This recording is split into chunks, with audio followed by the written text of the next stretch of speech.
I believe you have the right mindset, man. You're going to make it to the top, but at some point, you're going to get knocked back down. That's growth, right? So within growth, bad things are going to happen, dude. Like, that's just growth, right? I just don't think we have limits as humans. We just haven't tapped into it, you know? The limit is right here. It's crazy, man. We live in a crazy world where anything is possible. That shouldn't happen. That should never be the case. I don't care how good of an athlete you are or how bad of an athlete you are. You should never pick and choose.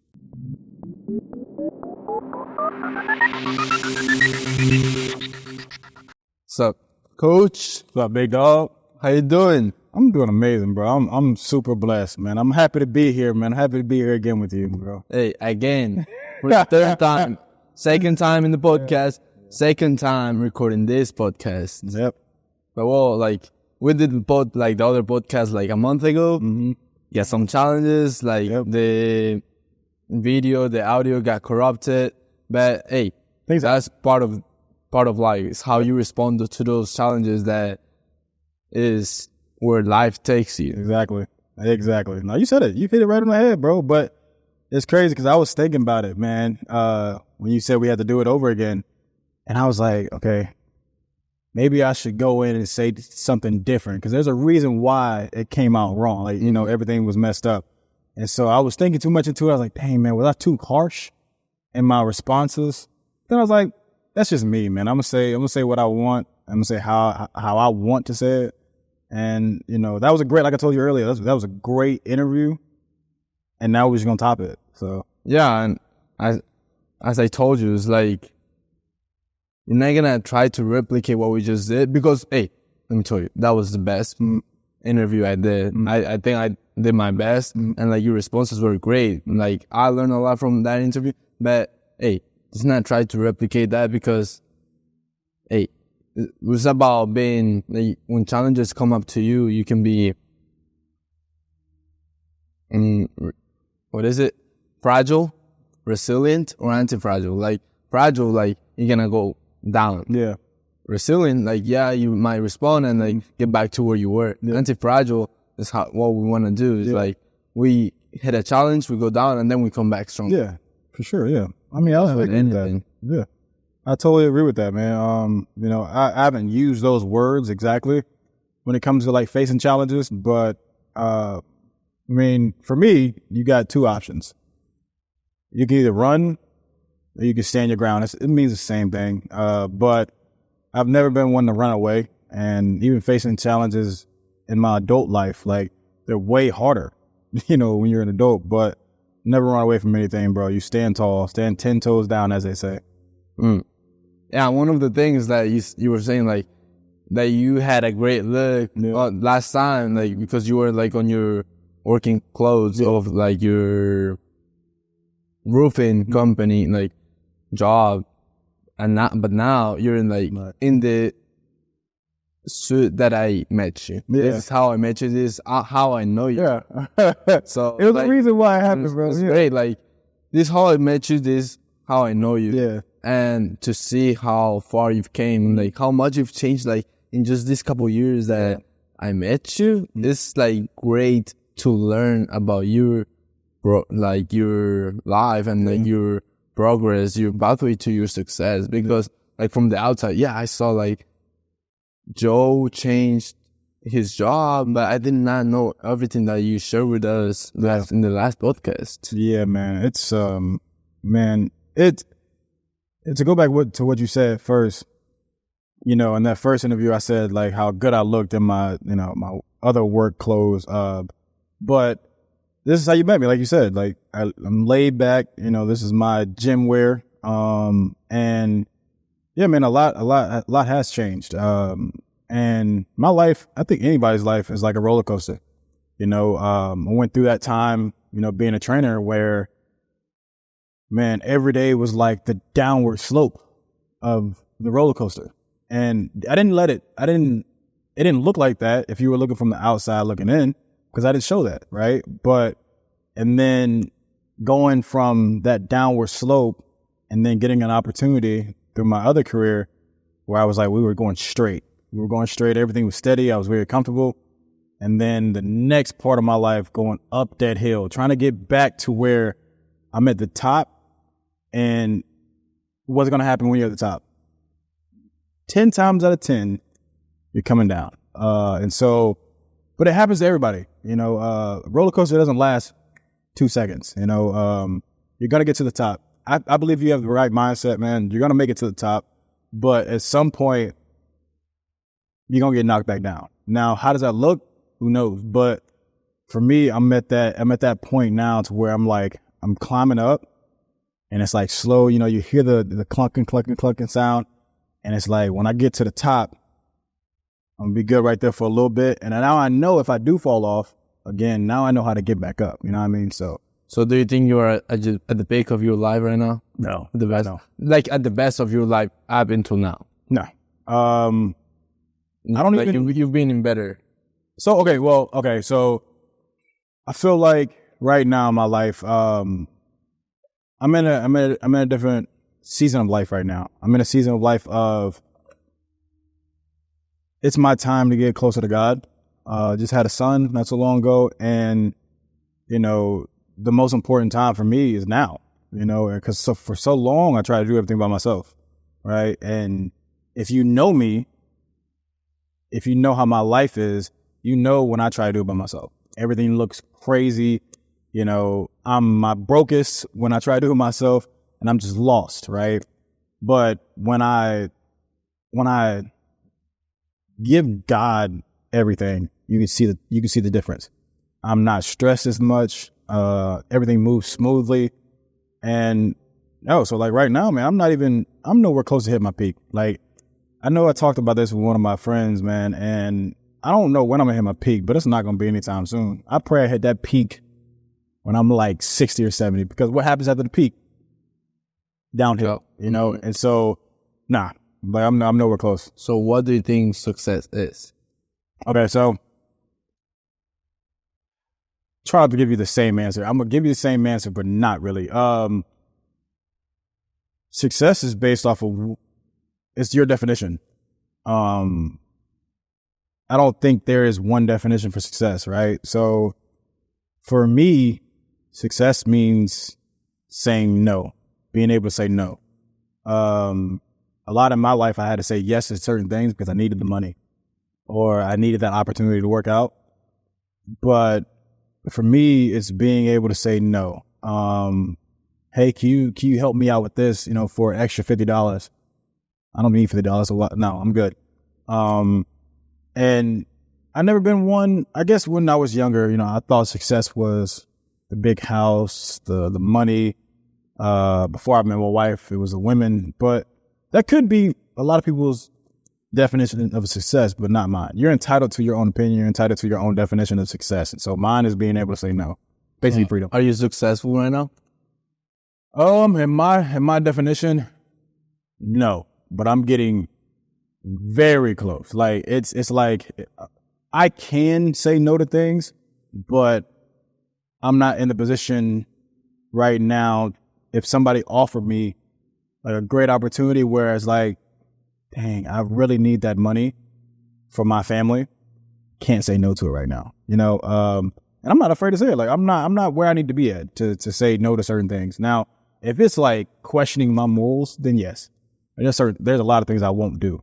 And I don't care if there's $1 million attached to it. If I have to question my morals, what I stand for, no, I'm not gonna do it. But no, I don't think I've achieved my form of success yet. No, but you are way closer to your form of success than you were like 2, 5, 10 years ago. Yeah, way closer. And it's because of, it's not because of my age. It's not because I've gotten older. It's because of my experiences, right? So, you know, a lot of people will tell you, you know, older people have more knowledge than younger people do. It's not always the case. I think your experiences dictate your knowledge. So I've been through a lot. I've seen a lot. And so, I know how to navigate around certain situations just because of what I saw growing up or, just things like that. But where I was 2 years ago, I was in a good place 2 years ago. But mentally I wasn't where I'm at today. And so if everything was to get taken away from me 2 years ago, when I started making a lot of money, I wouldn't know how to handle it. So now I'm at the point to where if I was to lose everything, I know how to make it back up. I know how to get back, or I know how to Love the experiences you've gone through. Exactly. So, that's how I guess judge a man, right? Through his experiences, right? So now, and I don't mean to take the interview there, but nowadays we have men that haven't been through anything, or when those times come, they fold. I don't believe in that, right? So if you have a family, if you have kids, you have a wife at home, and when times get hard, you fold, you're not a man in my book. As a man, we're meant to work. We're meant to do hard things. And so when life gets hard, you buckle down and go harder as a man. Like, cause your wife you shouldn't see that with your wife. You shouldn't see that with your young kids. They shouldn't have to pick up that load. You're the man of the house. So, but right now, I'm in the position right now to where a lot of things are happening. A lot of good things are happening. And this stuff that's happening right now, I've never seen it before. Like, I've never come into the type of money that I'm making right now. And it's like, okay, I can do like a lot of people that I know and blow it all, but I've seen it. I've seen what it does. And so with the experiences. So can you, like, with your experiences, does it mean you have to go through experiences to be able to, like, navigate better in a situation that comes up to your life? Or can you learn experiences from other people, like books, podcasts, and just people that you know close to you? Yeah. I think that you can learn through what you see with other people. Like I tell people all the time, I have the best teachers in the world of what to do and what not to do. Right. So, for me, as a father now, I know what not to do from my dad because my dad wasn't there. And I know what to do from all the strong men that have been in my life that I've seen, raise their kids and how they talk to their kids and how their relationship is with their kids. So you can learn a lot from other people just by watching them. You can learn a lot from books, but you learn more when you're in it.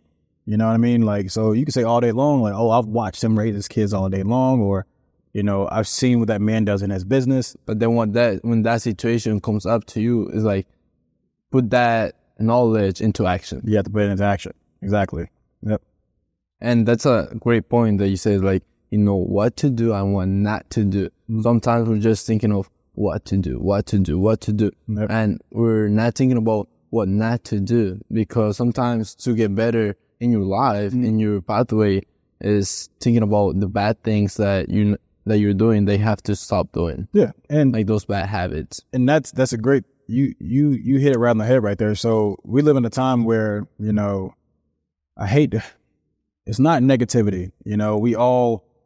We never want to think about the bad things, right? Because we think they're negative. Not all bad things are negative, right? So when I look at, that's growth, right? So within growth, bad things are going to happen, dude. Like, that's just growth, right? But what comes out of that? So you have to be tested. Everybody has to be battle tested at some point in their life.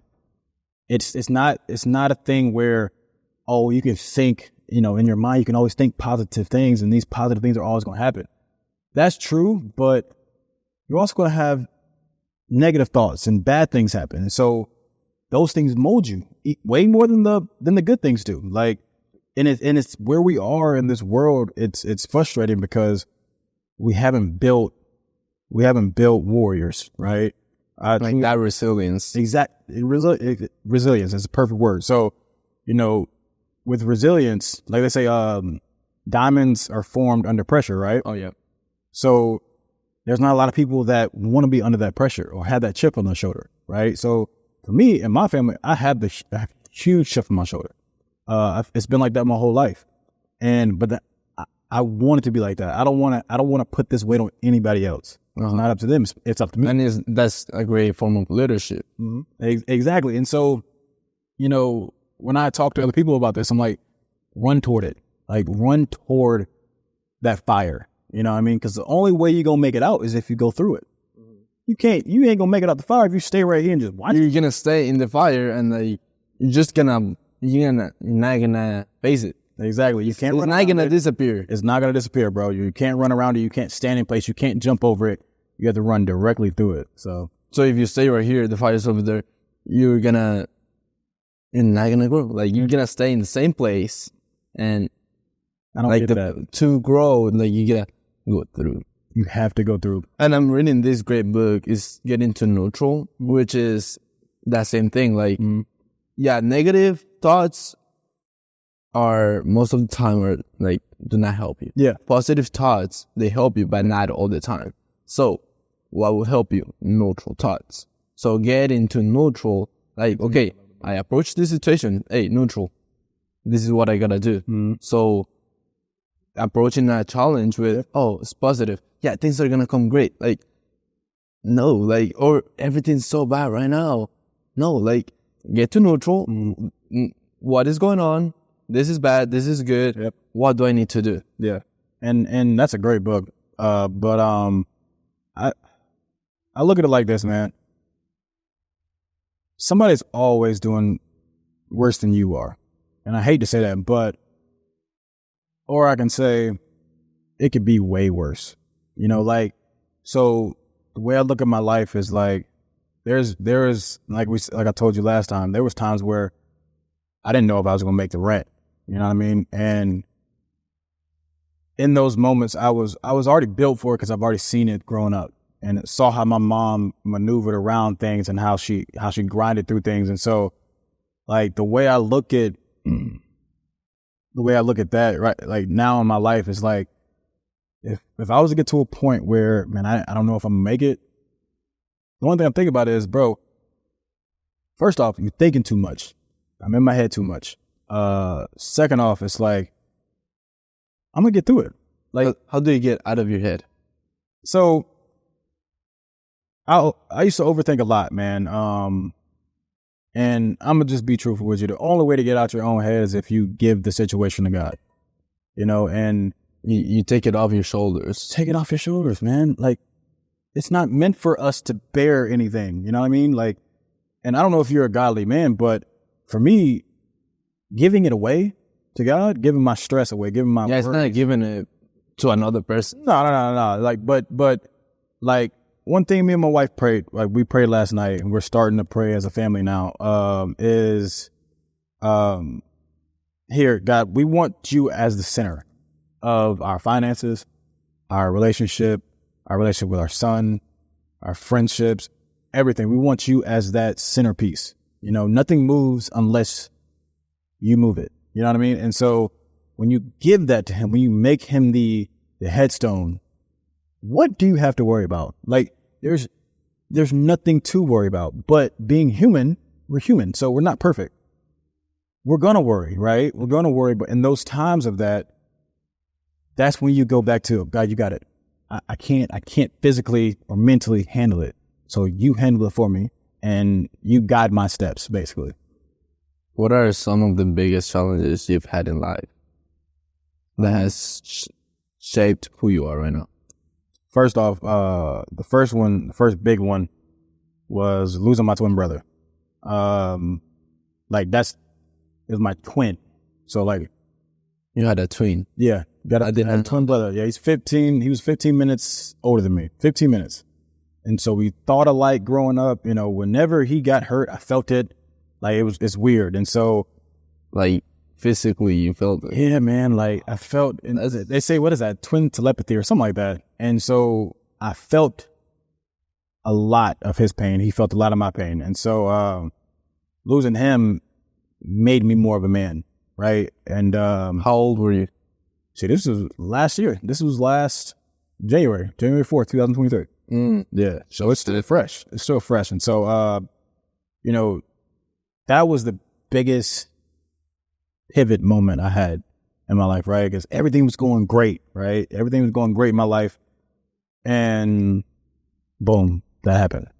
And so I could have been like, you know what, man, I'm good, man. That's my twin brother. I'm gonna stay home every day. I'm gonna cry. I'm gonna just sulk in this pain, right? Would he have been happy if you did that? No.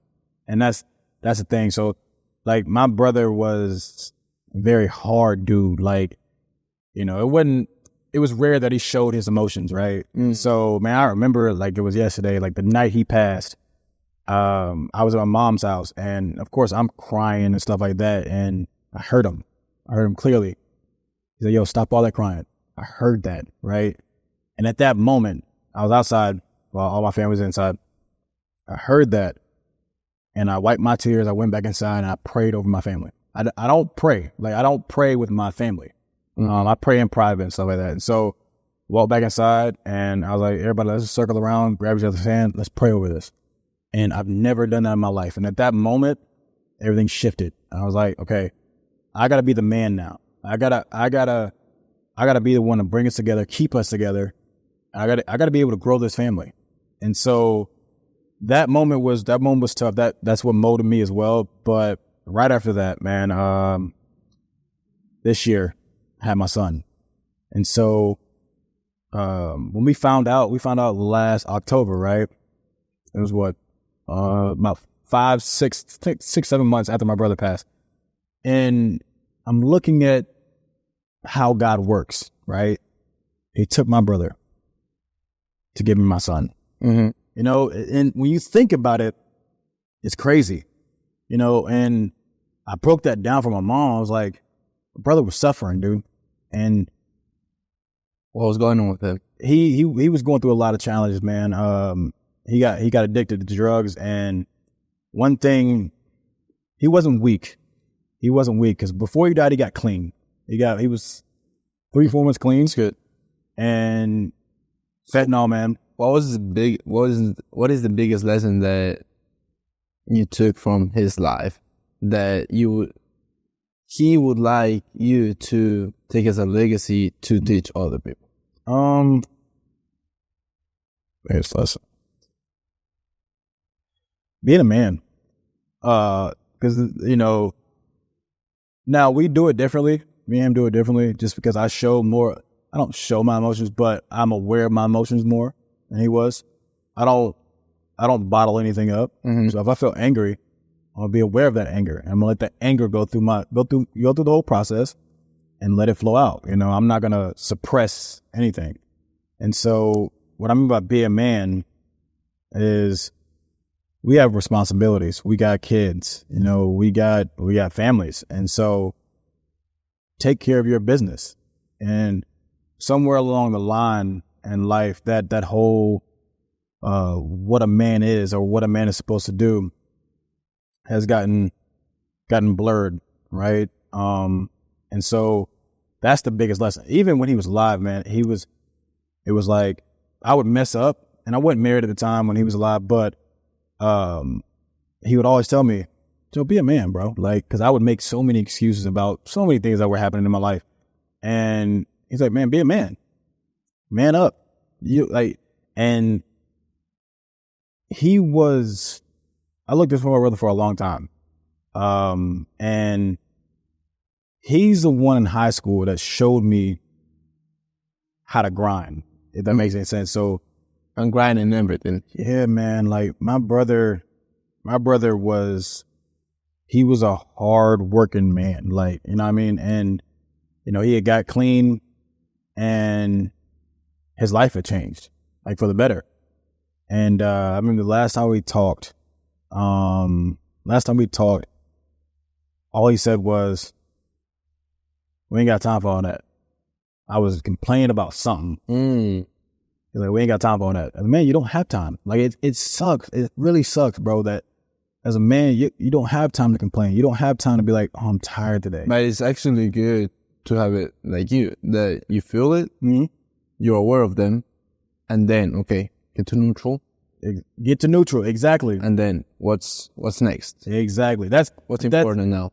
But when I talk about this, a lot of people, you know, they get triggered by it, but I'm not saying, "Oh, be a man," like, you know, like chest up. No, that's not it. Like, if you're having, everybody has emotions, right? But emotions aren't meant to stay. You can't be an emotion every single day, right? Emotions are supposed to show you something. Like it can be happy, it can be sad, it can be angry, it can be anything. But emotions are meant to come and go, It's like a train, right? Trains flow through. They might stop, but they're going to keep on going, right? So same thing with your emotions. So, right, like this morning, I got frustrated while I was driving. Somebody cut me off, and I got frustrated. But now when I feel those type of emotions, I'm aware of the frustration that I'm feeling, and I welcome it into my heart. Mm-hmm. I say those exact things. Now I'm driving, and then what I do when I say I welcome it into my heart, I hug myself. All that is doing is allowing it to come through you and go right out. That's it. Yes. You know, so it's a process, man, and I still struggle with it sometimes, but and no one's saying it's easy. Exactly. No, it's not easy. It's anything worth having isn't gonna be easy, but it's simple. It's very simple. It's not easy, but it's simple. Hey, last time you were saying about that, life is not hard. Mm-hmm. We just don't make it simple or something like that. So the biggest lie we're told is that it's not that simple. We're conditioned to think life is hard. It's not, dude. It's not meant to. We weren't meant to be put on this earth to struggle. God, I'm sorry. I don't know if like a lot of people believe in God or whatever, but he never said, hey, I'm going to put you here because I want you to struggle. We have free will though, right? So he gave us free will to think for ourselves, to do whatever we wanted. But that's where things go wrong by giving us free will, right? So we got free will, and some people take it and they do whatever they want. They try to go through lives by themselves, and you see how that works, right? But the reason it's simple, man, it's simple because if you understand why God put us here, that's why it's simple. When we have an issue, when we have problems arise, he says, give it to me. That's what I'm saying. It's simple, but we're in our heads because the world conditions us a certain way, right? So when we've been conditioned since birth to think a certain way, you know how long it takes to kind of, I guess, reprogram our brain. Exactly. We got to reprogram our minds. And so that's what I'm in the midst of doing now. Like I'm reprogramming my brain and my subconscious mind. And it's not like you cannot change that whole thing that like 30 years of programming in your mind, just changing in a week, in one night, 1 year. It's gonna take years. Wow. And it's gonna take work. Exactly. It's not gonna change by itself. No. God, no. And so, I think if just start by saying like, it's simple. Simple is not easy, but I say it's simple because you're still gonna have things happen. Like it's inevitable. Something is gonna go wrong. You can have positive, mindsets every day. You can have positive affirmations every single day. You're still gonna be tested. It's a given, bro. And don't run like we want to be tested. I don't get why people run away from that. We don't know. If you're not tested, if you have the easiest life, what is that? You don't know what you're capable of. Exactly. Dude. That's all it is, right? So if you're not battle tested, then like you said, you don't know what you're capable of. Hey, and this week we were talking about some of the coaches here. We're talking to some soccer players, and it's like they were asking if we knew David Goggins. Yeah. And we're talking about limits.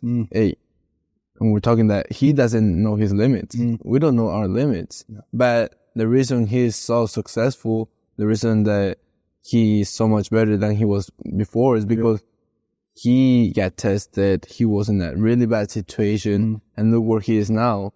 And he still doesn't know his limits. Yeah. We don't, as humans, even with David Goggins, I don't think with all the stuff he's done, I don't think he knows where that limit is. Just like with us, let's say when it comes to working out, he has this thing called a 40% rule, right? I think a lot of people don't know where their 100% is, right? So let's say if you're working out and you're tired, right? And you could always give a little bit more. In a game, in working out, in life, you could always give a little bit more. And so I think for me, I don't know I don't know what my limit is. I don't think there is a limit when it comes to my life. I don't think there is a limit of what I can do. Right. So I think for what I've seen and how I maneuver in my life, I'm not going to say the sky's the limit because I don't believe in that. There's no ceiling to what I'm capable of. There's no limits to what I'm able to do. But when you take it to training, right, working out wise, I can't tell you if I've reached that 40% ever. I've been tired before, just like anybody else. But I guess I've done it one time when I ran 26 miles, where I was like, that was my 40%. Like I reached my peak of, I'm dying. But I say that. Did you throw up? I threw up 3 times. But I say that, and I think there's more in me, Mm-hmm. because this thing is crazy. So it's like crazy. You say that was your 40%, that you still have 40% more to give in your head. But then after that day, you do the same thing, you don't have 40%. You have more because you push your limits. And then now, like, you grew.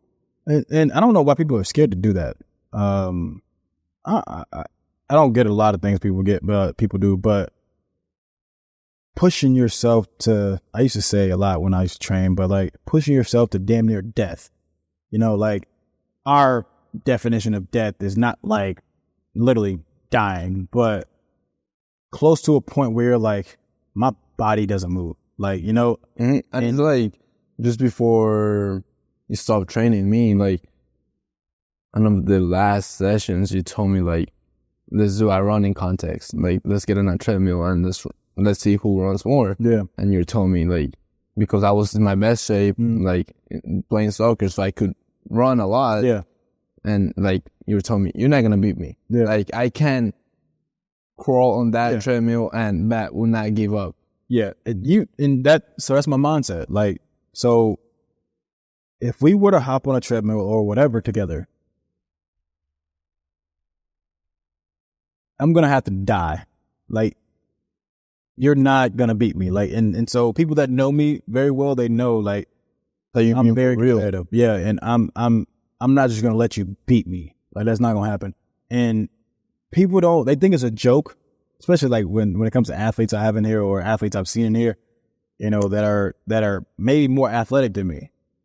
But if we would hop on a field together, somebody's going to die. Like, if you have the same mindset I do, and like you're not gonna lose, somebody's gonna die. Something's gonna have to happen like that. And I think that's the beauty of competitions. It helps you find your limits. It does. It does. Like, I would say, I hate to use or not find your limits, because there's like I don't know if we can find our limits. I don't think we. But we can push. We can push to where we can see. I just don't think we have limits as humans. We just haven't tapped into it. Our limit is right here. And we haven't tapped into, I think you have a handful of people on this planet right now that have tapped into the full capability of their subconscious mind and their mind, and that's dangerous. Like, you know how dangerous that is to have as a human, the full capability of your subconscious mind and your mind, like it's, I've never thought about it. Man, bro, like it's freaky if you actually think about it. Because if you really get down to like the nitty gritty of it, we haven't unlocked certain parts of our mind, and there's people on this earth that have, and so if you're at the point where you've unlocked your subconscious mind to where you can control how you think when you're sleeping, like, how crazy that is? Like, you can manifest things when you're sleeping. Like, it's crazy, but people have done it, and so that's my thing. Like, I want to unlock that part of myself. And the physical is going to come. Like, I'm not really worried about that, but everybody's mind is what's doing them in. It always goes back to the mind, bro. If you're sick, how do you stay sick? We can talk all day about medicines and stuff like that, but there's been many people that have cured themselves through their mind. It's all there, bro. It's mind blowing. Yeah, it is. So, yeah, man. It's crazy, man. We live in a crazy world where anything's possible. You were talking about your ceiling, and you don't think there's a ceiling for you. But like you told me last time that like 2 years ago, I don't know how long ago, that like when you changed to your last job of project manager, you thought you were getting there, but now, you made a shift in your mind. Yeah. Yeah, like I said last time, man, shifting careers to project management, I've never been paid $7,500 a month. Like, to me, that was a lot of money. Like, you know what I mean? And I was on Easy Street. Like, I was very comfortable in life. But then I got to a point on the second year to where I was like, I want more, bro. Like, yeah, this is great for my family for the time being. But me personally, I want more out of life. And I want more money. And so what I'm doing now, there's no ceiling to what I can make. It's sales. In sales, you don't know if you're gonna make 100,000 this month and then zero next month. You know what I mean? But there's no ceiling, so I have the freedom to work every single day. And if I get 20 sales within a month, that could be the $150,000 a month I had. So it's like I have the freedom and I have the space to do that. But yeah, man, like there's no ceiling to what I can make. There's no ceiling to what I can do. And can you talk a little bit of that pathway to where you are now? Like, where did you start? Like, when I met you, you were a personal coach, and there's a lot of people that know you as a personal coach and like a trainer, like one of the best. Yeah, I am the best. Yeah, so trained. Well, I went to school for kinesiology. I didn't know anything about getting into the training world. I like learning about the human body. But I got into training around 2018, and I did it. I loved it. And I did it for 5.5 years. And on that last year, I was like, yeah, I can't sustain this life. And you went to school while playing football. Yeah, I played football, yeah. And that was what you wanted to do. Yeah, so, football? Mm-hmm. So, when you say that's what I wanted to do, you wanted to go to the league. So that's wrong. Mm-hmm. So, when I first got to my last school, the objective was, I'm here to make it to the NFL, right? Around my junior year, everything changed.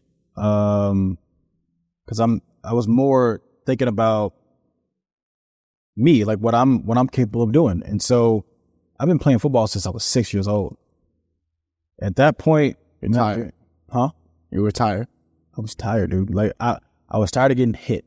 I could handle a hit. I loved getting hit. I loved hitting people, but it was more of, there has to be more out of life. Like, there has to be more to this life than running a football, you know? And so I still went and did the things I had to do to attempt making the league, but there was no drive. Like, I didn't really care. I just tried to do it because I know my family wanted me to do it. There was no enthusiasm. Not at all. And like that's one of the pillars from, Coach Wooden, one of the greatest basketball coaches ever. He has the pyramid of success, and the two bases are enthusiasm, hard work. Yep. And at the top, you have competitive greatness, which means like you can be at your best when it matters the most. Yeah. Without hard work, without enthusiasm, like you can't get there. Yeah, and you can ask the people that play with me.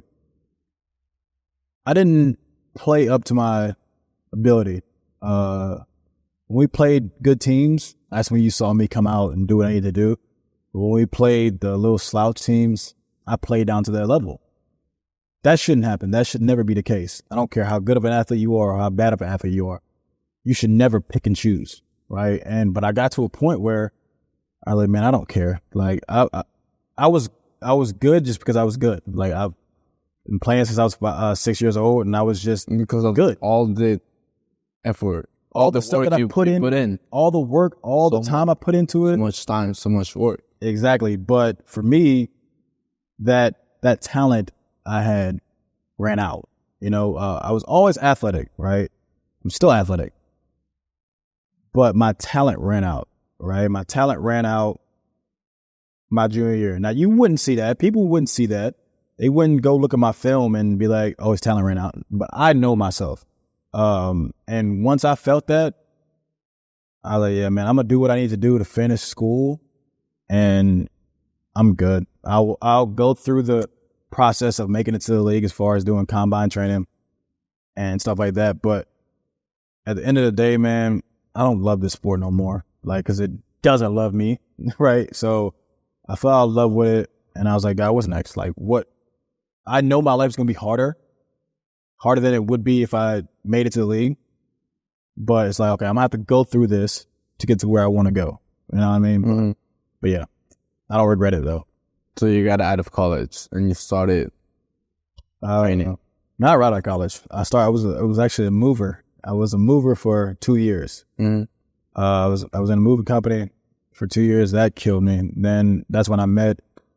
I met the guys I was with in college, but that's when I came on with them 2 years after doing furniture moving in 2018, and it was great. You know, the first 2-3 years was great because I was still at home. I didn't have that many bills, but when I got my own apartment, it hit. Your family.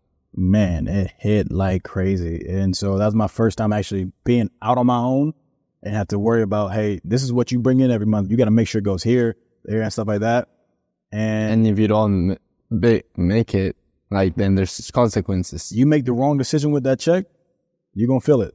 You know what I mean? And not only you, like, now that you have a family, it's not you who's you're not worried about you feeling the consequences. You're worried about your wife, your son feeling the consequences. Exactly. Now it's hitting hard. Like, cause yeah, I get a check now, and as soon as I get my check, that money is going toward them. You know, it's going to the things that we need. But that's a hard pill to swallow, bro. Like, if you're used to being alone, like if you like being alone, and then having to, even with me and just my wife there, you know, it was easy street. Like we're good, right? But when you add a kid into it, that kid needs formula, bro. You got to pay $50-something a week for formula. And so if you making this little check, you better go ahead and split that in half, because that money got to go to him. He has to eat before you eat. Mm-hmm. There's no ifs, ands, or buts about it. I will starve so my son can eat. So that's a mindset you got to have. Sure. Yeah. So it hit, and then what? Started training more. So talking about a couple years ago? Yeah. You said that. So yeah, I started, yes. So it hit me to where I was like, man, I need to make more money. So we weren't making rent, and I was like, I need something else. I didn't know where to go because all I knew was football and training. But then I got a great opportunity through the relationships that I built with project management, and he was like, man, this guy's going to pay you $45 an hour. I ain't never heard of that before. And so I was like, I don't care where they sign me up. I don't care. And so Can you do it? Yes. Yeah, I got it. I got everything you need for it. And so, man, going into that first week of project management, bro, it was either you sink or you swim. How was the first day? Dude, I was on a big project, me by myself, having to handle general contractors and other workers and stuff. That first day was a day from hell. Like, anything that can go wrong went wrong that day. And everybody came to me and blamed me. And I was put in the fire that day. Everything that I was thinking, There was no fire. Like, the fire wasn't there. Like, you were in the fire. I was literally Standing in the I was fire. burning. I was getting 3rd-degree burns in that fire, bro. I was in it, bro. And so, as I was getting yelled at, I was like, man, this might be my last day. Nah, I can't do this. But still, as I'm getting yelled at, I'm like, bro, you've been through stuff, bro. You got it. Just get through this day. You're good. Either you sink or you swim. And man, so picture yourself in fire, man, and your head is down. You don't know where to go. That's how I was for like a good 3 hours that day, right? As the day started to go on, so I lift my head, started to stand up. I'm like, yo, get out, go, walk through this shit. And so for me, I got up, walked through, and after that day was over, I'm like, I'm good. Now I know what to expect, so now I know how to pivot when certain things happen. I still don't know how to be a project manager for real because I don't have the background in it. But if things go wrong, I know how to maneuver my way out of it or get everything back, back to where it needs to be. And so, man, that was a great learning experience for me, man. And facing that challenge so early, like, makes everything easier. Yeah. After that, like, now I face like the biggest challenge. Now, like, whatever you throw at me, I'm gonna respond. Yeah, it made it more simple for me to. There you go, not easy, simple. It made it more simple for me to think of ways to get out of it, or not. I don't want to say ways to get out of it, but ways to make things better for all parties. And so after that, bro, like, yeah, I faced other challenges, but wasn't nothing like that. Like, it wasn't as crazy as that first day or that first week. So I'm glad I got up and walked through that fire. And then you're comfortable, and then now where you at now? Yeah, man. Yeah. So I got comfortable after doing 2 years of that. And, the worst thing for any person to do is to be comfortable. Be comfortable with where you're at in life. Be comfortable with what you're making and just stuff like that. And so I got to that point where I stopped doing certain things and I got very comfortable. And so I got to that point, and what God did was, Joe, it's not you. So here's what I'm going to do. I'm going to take it away from you. He had to take that away from me, take $7,800 a month, $7,800 to $8,000 a month. He took it away to show me, no, you don't get comfortable. You don't get to sit down and, oh, 8,000. Okay, boom. I know what I'm going to do this month with 8,000. You know what I mean? So that happened, and I had to take a risk. One of the biggest risks of my life was getting into sales. Never was in sales before. Nothing like sales. And as you know, with sales, man, it's you eat what you kill. If you don't kill, you do not eat. And man, that was a huge risk, especially having a son now. Like, and it was hard, man. It's been hard. But I'm seeing light now. So everybody that knows how sales goes, when it pops, it pops. So when they told you not to go to commercial, yep, you went. Yep. Like, yes, I'm in roofing. So a lot of people don't start off with commercial roofing. A lot of people don't jump straight to the big time, right? I have to call it the big time. But, being that I have certain relationships and stuff like that, and the guy that I'm working for, it just put me on it. Like, I knocked doors for a couple months when it comes to residential, but now I'm doing more commercial, and it's like, why not, dude? It's just a person that I'm talking to. Like, I don't find anything hard about it. It's not hard. I'm just talking to people.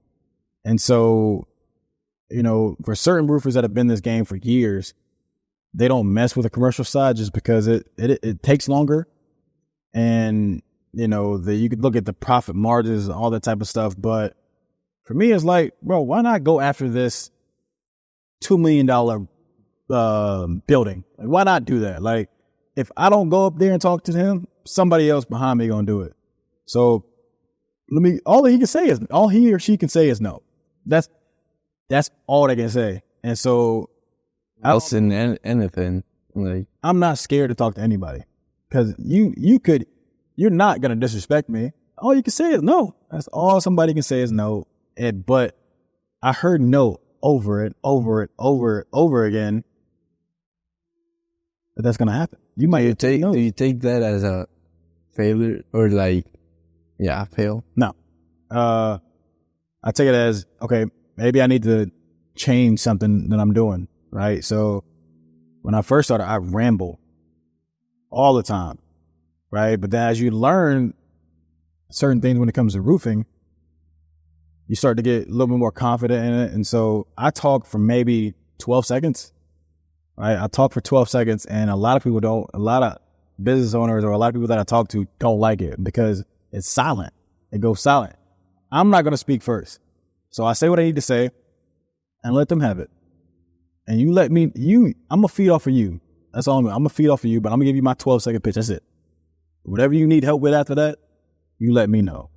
But it didn't start like that. Like, and I'm still kind of tweaking it and getting better, but I've come a long way since March or May. Nice. So what's next in your life?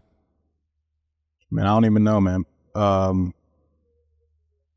taking it one day at a time. I try not to look into the future too much. I do what I need to do today, and whatever comes for me tomorrow, that's another thing. You know, we're too busy thinking about, oh, this is what I'm gonna want in 5 years. No, live in the moment, right? Have you ever just walked outside with no shoes on and looked up at the sky? Couple times, right? You know how good that feels? Mm-hmm. You know, like when you're outside without your headbuds in or your earphones in, man, without your earphones in, and you're just like listening, right? And you're being present. What's wrong with being present? I'm done living for 5 years from now. Like, that's going to happen in 5 years. When that comes, it comes. But I live now. I live in the now. You know what I mean? And so I feel way better every single day when I'm just like, I'm driving and I just look up, or I don't listen to music. It's rare that I listen to music. So like now I'm like, it's quiet in my truck and I'm just being present, you know? So. And that has touched me like during the past month or so. Like I've just done it naturally because normally I'm always listening to something out of an audiobook, podcast, whatever. But I've done that and it's pretty good. You're free, like, I just feel free.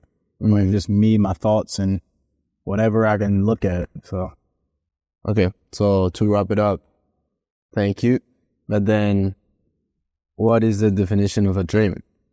Ooh. Definition of a dream. Something you can see, but it's not made into reality.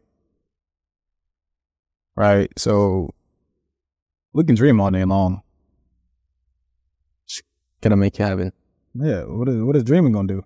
Like, you can keep it as a dream, but are you gonna move toward making it happen? Are you gonna move to make it reality? You know, like, I don't believe in that whole dream chasing. You're gonna be chasing a dream forever. I don't believe in chasing anything. If you're chasing. You're gonna chase it the rest. You're of not gonna chasing money. You're gonna be chasing money the rest of your life. If you be chasing going pro, you can be chasing it your life. Like, I don't believe in chasing anything. Catch it. What is the definition of compete? Compete? That's trick. Compete. So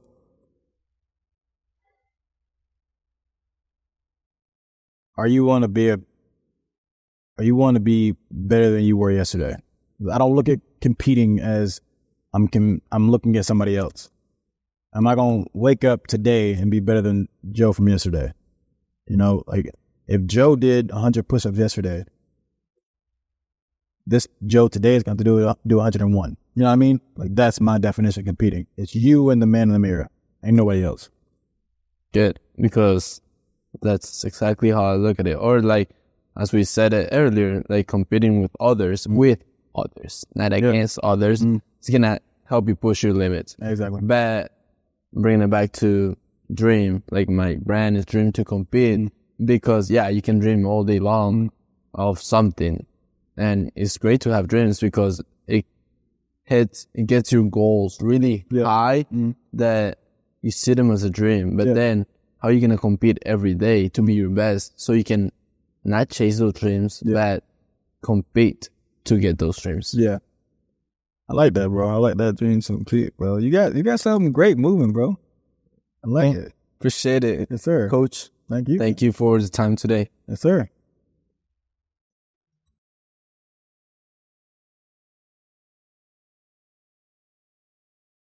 We good this time, man? Yes, sir.